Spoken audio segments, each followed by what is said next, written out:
Okay, now on to the last part that you can actually use is the sharpening of your photos.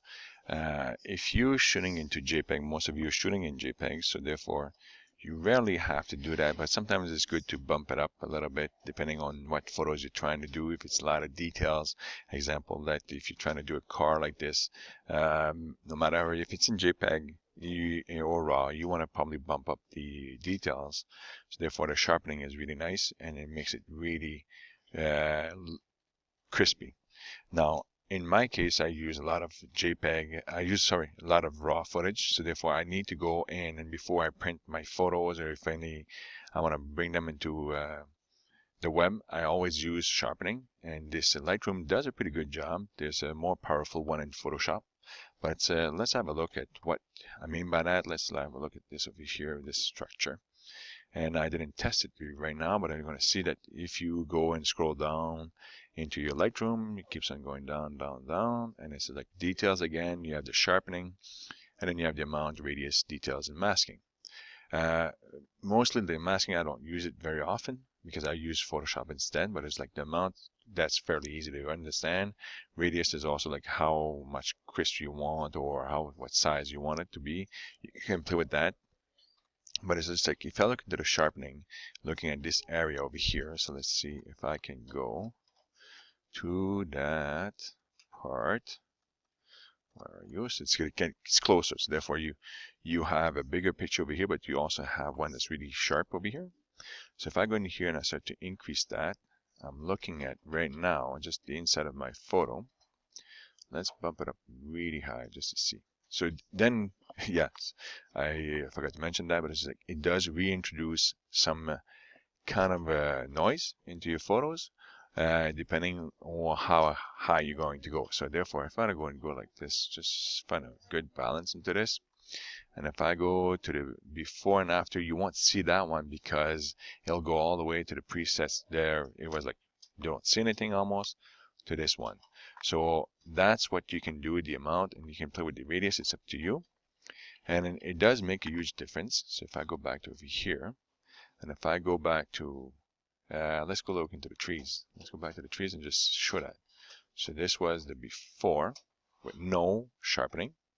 If I go to like 50 something, let it go, you can see that that's a little bit different, and that's a little bit better. So let's say like in this case over here, you have like these little kind of twigs or whatever you want to call it. You can see that these don't have too much like details, but sometimes it's really nice if you're going to go in and just start to sharpen and just really bump it up a little bit. You can actually see that that's way better. So if I go back and forth, so this is no sharpening at all. So you can see that blurry and also like fuzzy. But if you want to have more details, you add it.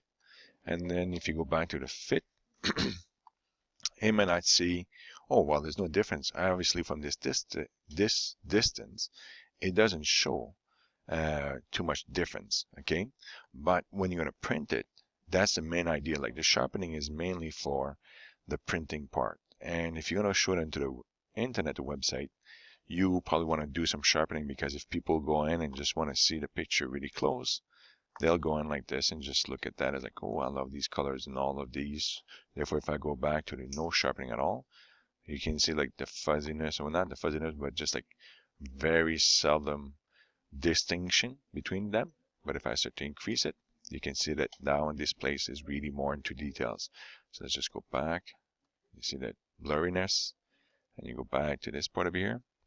So sometimes, like if you take a photo with some place, any place that you want, and you have kind of like very little fuzzy style, as you saw those plants, it's good to go and bring it into sharpening and just increase that, and that should help. And after that, now if you go and send it to print, it will be a very nice print and really sharp. So let's go into this car over here, and let's see if we can actually just increase. Yeah, let me see, where could I see? Oh, there we go, maybe this one. So this one over here is right to the max of sharpening. You see 150? That's how it is. If I go back to 0, this is what it looks like. So you see that that kind of fuzziness, that's what I was talking about. In this case, if I go really right to the top, you can see like how crystal it is. And then mind you that the sharpening, you use that definitely onto your landscape with plants and all this kind of stuff. You be careful when you use that for actual humans. We'll have some other sets of videos that I'll show you later on how to edit some portraits and adding these things. Sometimes we do some sharpening because they're wearing glasses or like the eyes, especially on the eyes. But we do a little seldom kind of sharpening because why? Well, as you can see, this one is really drastically changed. Okay, so hopefully that's the part of the sharpening, and the next part I will show you a little bit more details. Like this was mainly the basic for this video. It was the general idea. It was just the general pictures and the entire pictures, not just details. In the next one, I will show you that maybe you can actually use, like, well, this one I think you already seen the red eye, but this one also, the graduate filter, that's one that you use a lot for the actual skies. And after that, you have the famous brush. I love the famous brush, but that's more into the detail structure of it.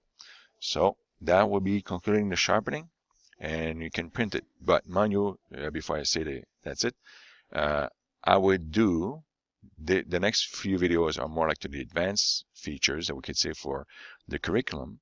So therefore, I would do these parts over here before I would do the sharpening. Mind you, sharpening is the last thing that I do. Noise reduction is just before the last thing that I do. Okay,